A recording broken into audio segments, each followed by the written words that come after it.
Let me start by saying I'm white. All my life I've been white. And I became the Director of Equity and Diversity at Fullerton College, and I now oversee Cypress College as well. And as I took over this job, I went to this national conference on race and ethnicity, me and all my whiteness. And I sat for a couple of days, and I listened to someone named Frances Kendall. And she's a white woman from Texas, family owned a plantation of cotton. And in 2 days, she changed my whole life.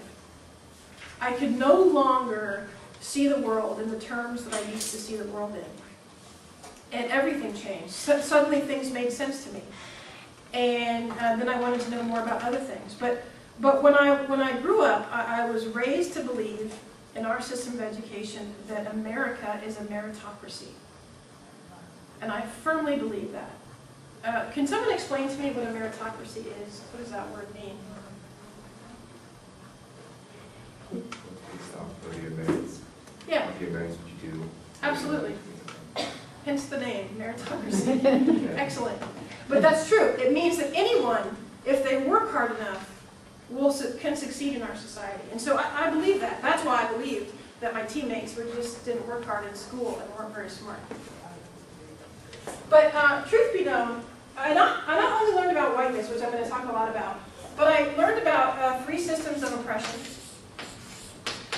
So there's race, these are the big 3, race, class, and gender. And those are the 3 systems of oppression in our society. Is that me? Oh, sorry about that. Oh, it's okay. It's not It'll go bothering me. I on. just didn't know where it was coming from. Yeah. We're going to talk about race because I happen to know a lot about whiteness, which is what drives the oppression. I won't talk a lot about class because I don't know a whole lot about that. And I won't talk a lot about gender, but the system of oppression that runs gender is patriarchy. Our system, our society is built on patriarchy. Does anyone know what that means? Men. Men run things. Now you think that because women have rights now and everything's equal that we don't see that in our schools or in our society. But we do. It's everywhere. What is the very worst thing in grade school that you can call a boy? Girl. Why is that so bad? At a very young age, what are we teaching males in our society? Males are up here, females are down here. So patriarchy plays out in all kinds of places and in all kinds of ways, and that's still alive. But whiteness is what I'm going to talk about. And by the way, all of these 3 systems are connected to power. So patriarchy is connected to power, whiteness is connected to power, and that's why it is sustained, even though we have laws that make it seem like everybody's equal. But let's go back to the very beginning of how our country was founded. And the Constitution of the United States starts with 3 words, we the people. Someone tell me what we means. All of us as a society. When that document was written, what did we mean? White people. Not white folks. Not white folks. Men. White men. White males were the only ones that they talked about when they talked about we the people. So then we've gone on and we've created a system of laws, all connected to power, that excludes some rather than others. And here's a listing of those, and then we'll talk about some of the ways whiteness connects to multicultural education.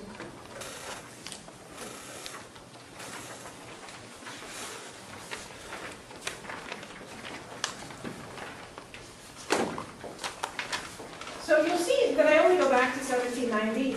I don't go back to slavery, and I don't go back to, the 3/5 law that was created. Those things, I'm going to assume that you all know.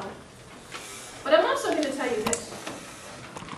As a white person in our society, where I benefit from a lot of the way our society operates, and I have all the advantage, I'm going to start by saying I take no blame, I feel no guilt, and I feel no shame for all that the white people that came before me did to people. Because I don't own that, I'm not responsible for it, and I'm not going to sit here and feel bad about it because I didn't do it. But as a white person in our society, what I'm absolutely responsible for is understanding all that came behind me, all of that oppression that continues to exist, everything that our society was built on. I need to have a strong understanding of that, because all of that I'm not directly responsible for has shaped all that our society is today and continues to shape it. So I don't want you to feel bad as a white person. I want you to say, you know what? I'm responsible for knowing how we got here and how it continues to shape and misshape society. For example, growing up, it was more than being having an educational system that highlighted people that looked like me in our history books. It was more than that. I was actually not just told that our history was me and accomplishments were people like me, but I was actually told things and told to believe that these people were great people that were absolutely horrible people. I was told to hold Christopher Columbus in high regard. That dude was terrible. He savagely brutalized and cut the hands off of Native Americans so that they wouldn't steal his gold. Which is why people are trying to do away with the Christopher Columbus holiday. Why are we holding someone like that in such high regard? You know, I was never told that in our treatment of Native Americans, that our government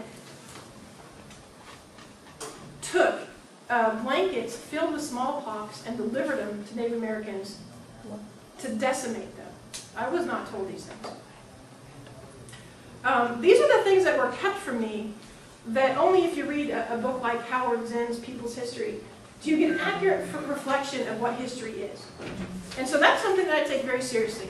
If I'm supposed to be an educated person in our society and almost receiving a doctorate that I'm supposed to be educated, I've taken upon myself to kind of fill in the gaps of all the things that they didn't teach me when I was growing up.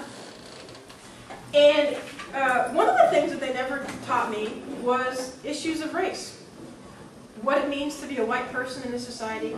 Because race is the invisible, for white folks, it's like the invisible, we're the center, we're the norm. We don't talk about race. We feel uncomfortable when we talk about race. We get a little antsy. We think there's going to be conflict, and it makes us not feel good.